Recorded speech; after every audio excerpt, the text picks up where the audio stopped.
Adolf Hitler 1945-1889 Adolf Hitler Austria کے شہر براؤنا میں 1889 ء میں پیدا ہوا۔ نوجوانی میں اس نے عملی زندگی کا آغاز ایک ناکامیاب مصور کی حیثیت سے کیا۔ میں اعتراف کرتا ہوں کہ میں نے شدید نفرت کے احساس کے ساتھ ایڈولف ہٹلر کو اس فہرست میں شامل کیا ہے۔ اس کے اثرات انتہائی مسنرت رساں تھے۔ مجھے ایسے شخص کو عزت دینے کی چنداں کوئی خواہش نہیں ہے جس کی اصل شناخت قریب 33 ملین افراد کی موت کا واقعہ ہے۔ تاہم اس حقیقت سے بھی مفرممکن نہیں کہ ہٹلر نے لوگوں کی ایک تعداد کی زندگیوں پر گہرے اثرات مرتب کیے۔ ایڈولف ہٹلر آسٹریا کے شہر براؤنا میں 1889 ء میں پیدا ہوا۔ نوجوانی میں اس نے عملی زندگی کا آغاز ایک ناکامیاب مصور کی حیثیت سے کیا۔ بعد ازاں وہ ایک پرخوش جرمن قومیت پسند بن گیا۔ جنگ عظیم اول میں وہ جرمن فوج میں بھرتی ہوا، زخمی ہوا اور اسے شجاعت کے مظاہرے پر میڈل ملے۔ جرمنی کی شکست نے اسے صدمہ پہنچایا اور برہم کیا۔ 1919 ء میں جب وہ 30 برس کا تھا وہ میونخ میں ایک مختصر دائیں بازوں کی جماعت میں شامل ہوا جس نے جلدی ہی اپنا نام بدل کر National Socialist German Workers Party, مختصرہ نازی جماعت رکھ لیا۔ اگلے 2 برسوں میں وہ اس کا غیر متنازعہ قائد بن گیا۔ ہٹلر کی زیر قیادت نازی جماعت جلد ہی طاقتور ہو گئی۔ نومبر 1923 میں اس نے ایک انقلابی حملہ کیا جسے میونخ بیرپال پشکا نہ دیا۔ اس کی ناکامی کے بعد ہٹلر کو گرفتار کر لیا گیا۔ اس پر غداری کا مقدمہ چلا اور اسے سزا ہوئی۔ تاہم 1 سال سے بھی کم جیل کاٹنے کے بعد اسے رہا کر دی گیا۔ 1928 ء میں بھی نازی جماعت کا تجم مختصر ہی تھا۔ تاہم عظیم کساد بازاری کے دور میں جرمن سیاسی جماعتوں کے خلاف عوام میں بیزاری کا احساس پیدا ہوا۔ اس صورتحال میں نازی جماعت نے اپنی بنیادیں مضبوط بنائیں۔ جنوری 1933 میں 44 برس عمر میں ہٹلر جرمنی کا چانسلر بن گیا۔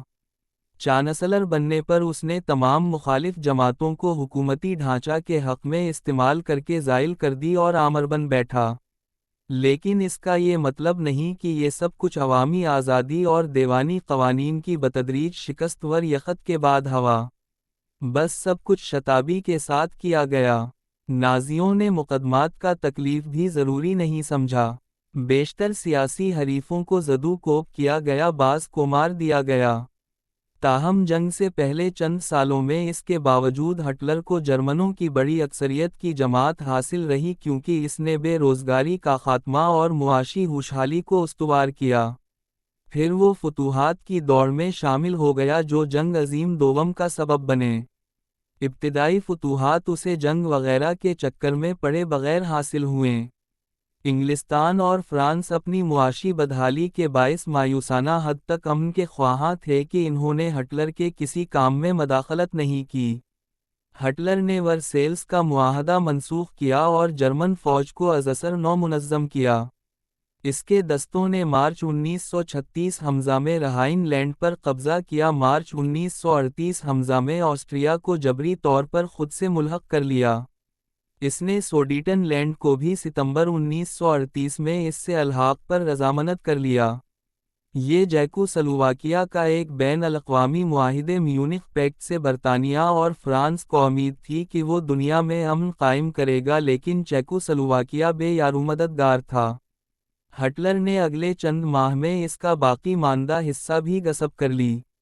ہر حلے پر ہٹلر نے مکاری سے اپنے اقدامات کے جواز گھڑ لیے اور دھمکی بھی دی، کہا اگر کسی نے مزاحم ہونے کی کوشش کی تو وہ جنگ کرے گا۔ ہر مرحلے پر مغربی جمہوریتوں نے پسپائی اختیار کی۔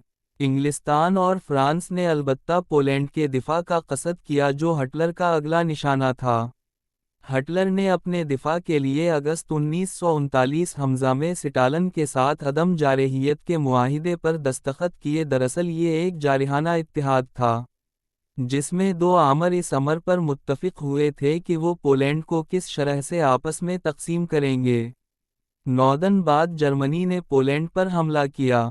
اس کے 16 روز بعد روس بھی حملے میں شامل ہو گیا، اگرچہ انگلستان اور فرانس بھی اس جنگ میں کود پڑے لیکن پولینڈ کو شکست فاش ہوئی۔ 1940 حمزہ میں ہٹلر کے لیے بہت اہم برس تھا۔ اپریل میں اس کی فوجوں نے ڈنمارک اور ناردے کو روند ڈالا۔ مئی میں انہوں نے ہالینڈ، بلجیم اور لکسمبرگ کو طاقت و تاراج کیا۔ جون میں فرانس نے شکست کھائی، لیکن اسی برس برطانیہ نے جرمن ہوائی حملوں کا دلیری سے مقابلہ کیا۔ برطانیہ کی مشہور جنگ شروع ہوئی۔ ہٹلر کبھی انگلستان پر قابض ہونے میں کامیاب نہ ہو سکا۔ اپریل 1941 حمزہ میں ہٹلر کی فوجوں نے یونان اور دیوگو سلادیا پر قبضہ کیا۔ جوان 1941 حمزہ میں ہٹلر نے عدم جارحیت کے معاہدے کو تار تار کیا اور اس پر حملہ آور ہوا۔ اس کی فوجوں نے بڑے روسی علاقہ پر فتح حاصل کی، لیکن وہ موسم سوما سے پہلے روسی فوجوں کو نیست و نابود کرنے میں کامیاب نہیں ہو سکے۔ اگرچہ وہ روس اور انگلستان سے برسر پیکار تھا، ہٹلر نے دسمبر 1941 میں امریکہ پر بھی حملہ کر دی، جبکہ تب کچھ عرصہ پہلے جاپان پرل ہاربر میں امریکی بحری چھاؤنی پر حملہ کر چکا تھا۔ 1942 حمزہ کے وسط تک جرمنی یورپ کے ایک بڑے حصہ پر قابض ہو چکا تھا۔ تاریخ میں کسی قوم نے کبھی اتنی وسیع سلطنت پر حکمرانی نہیں کی تھی۔ مزید برآں اس نے شمالی افریقہ کے بیشتر حصہ کو بھی فتح کیا۔ 1942 حمزہ کے دوسرے نصف میں جنگ کا رخ بدل گیا، جب جرمنی کو مصر میں ایل علمین اور روس میں سٹالن گراڈ کی جنگوں میں شکست ہزیمت اٹھانی پڑی۔ ان نقصانات کے بعد جرمن کی عسکری برتری کا زوال شروع ہوا۔ جرمنی کی حتمی شکست گواب ناگزیر معلوم ہو رہی تھی، لیکن ہٹلر نے دست بردار ہونے سے انکار کر دی۔ ہولناک نقصانات کے باوجود سٹالن گراڈ کی شکست کے بعد قریب 2 برس یہ جنگ جاری رہی۔ 1945 حمزہ کے موسم بہار میں تلخ انجام وقوع پذیر ہوا۔ 30 اپریل کو برلن میں ہٹلر نے خودکشی کر لی۔ 7 روز بعد جرمنی نے ہتھیار پھینک دیے۔ اپنے دور اقتدار میں ہٹلر نے نسل کشی کی حکمت عملی اپنائی جس کی نظیر تاریخ میں نہیں ملتی۔ وہ ایک متعصب نسل پرست تھا، اور خاص طور پر یہودیوں سے شدید مخاصمت رکھتا تھا۔ اس کے عوامی طور پر بیان کردہ مقاصد میں ایک مقصد یہ بھی تھا کہ دنیا میں یہودیوں کا وجود حرف غلط کی طرح مٹا دی جائے۔ اس کے دور میں نازیوں نے یہودیوں کی بیعت کنی کے لیے چھاؤنیاں تعمیر کیں، جہاں اس مقصد کے لیے بڑے گیس چیمبر بنائے گئے تھے۔ اس کے زیر تسلط ہر علاقے میں معصوم مرد، عورتیں اور بچے باندھ کر چھکڑوں پر لادے اور وہاں لے جائے تاکہ انہیں قتل کر دی جائے۔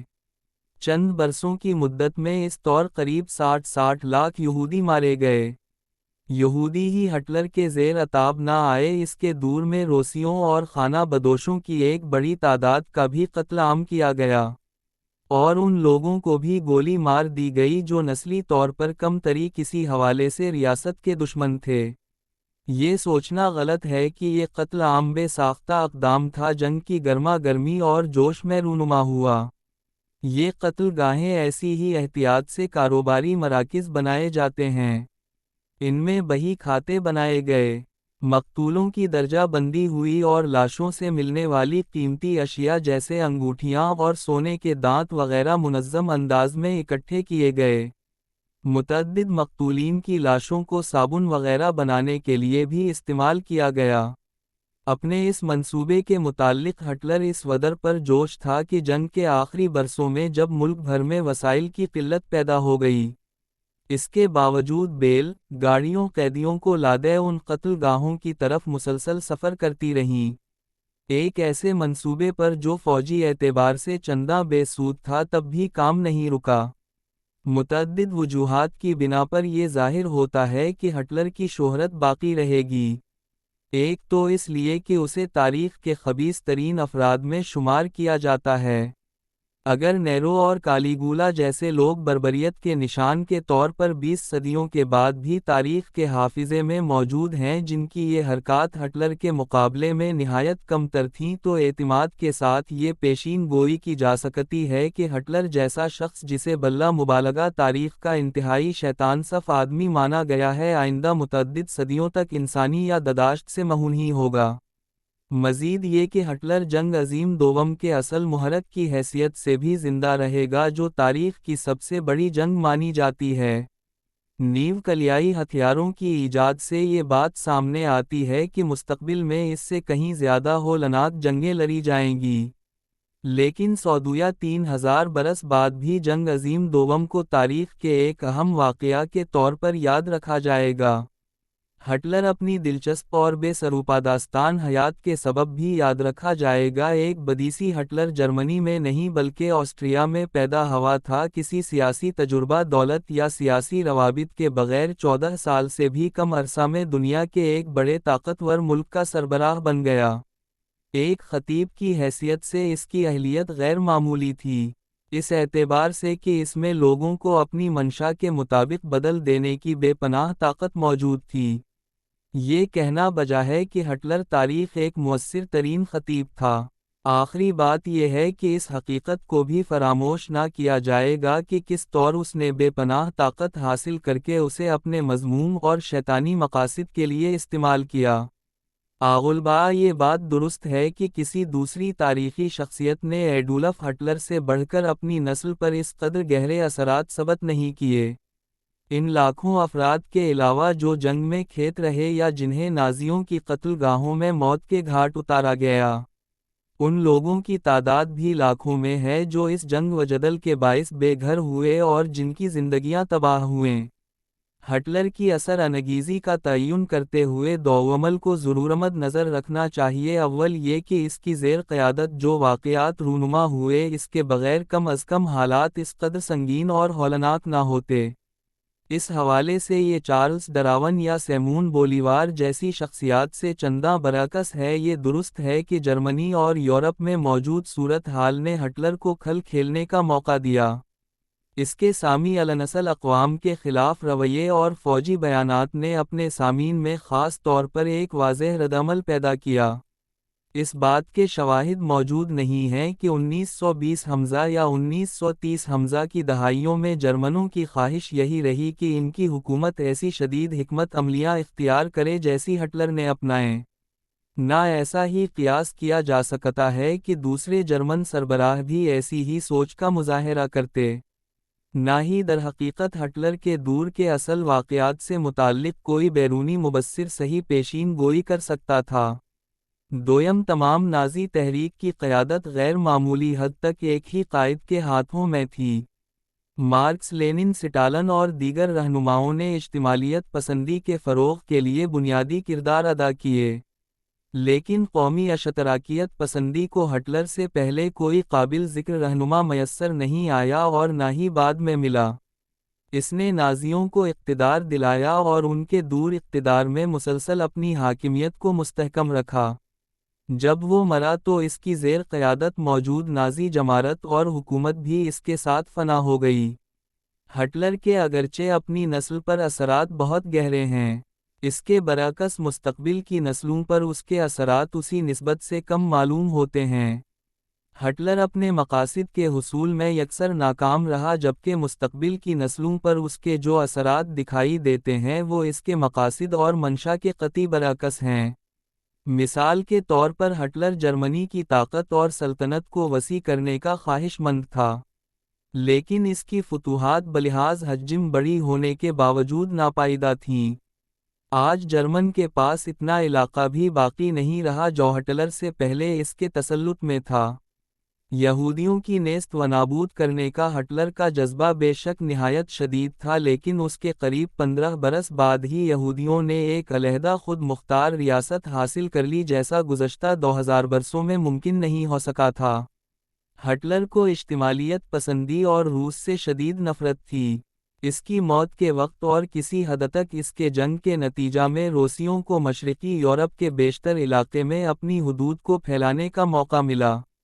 تاہم دنیا میں تب اشتراکی اثرات بھی بڑھے۔ ہٹلر جمہوریت سے بھی متنفر تھا اور اس کی بیق کنی کرنا چاہتا تھا، لیکن نہ صرف دوسری اقوام میں بلکہ خود جرمنی میں بھی اسی نظام نے تقویت پائی۔ تاہم جرمنی میں ایک فعال جمہوری نظام قائم ہے۔ وہاں عوام ان نسلوں سے کہیں زیادہ جمہوری قوانین اور قائدین کا احترام کرتے ہیں جو ہٹلر سے پہلے موجود تھیں۔ اپنی نسل پر اس کے بے پایاں اور مستقبل کی نسلوں پر نسبتاً کم اثرات کے اس عجیب امتزاج سے آخر کیا ظاہر ہوتا ہے۔ اپنے دور پر ہٹلر کے اثرات اس قدر گہرے تھے کہ اس بنیاد پر اسے اس فہرست میں نمایاں ترین درجہ دینا بجا معلوم ہوتا ہے۔ لیکن اصولی طور پر اسے شی ہونگ تی آگسٹس سیزر اور چنگیز خان جیسی شخصیات کے بعد درجہ دیا جانا چاہیے جن کے اثرات ان کی موت کے بعد صدیوں تک باقی رہے۔ ہاں، اس کا موازنہ نپولین اور سکندر اعظم سے کیا جا سکتا ہے۔ مختصر عرصہ میں ہٹلر نے ان دونوں افراد کی نسبت دنیا کو کہیں زیادہ شدت سے جھنجھوڑ کر رکھ دیا۔ اسے ان سے قدرے نیچے درجہ دیا گیا ہے، کیونکہ ان کے اثرات نسبتاً طویل المیعاد تھے۔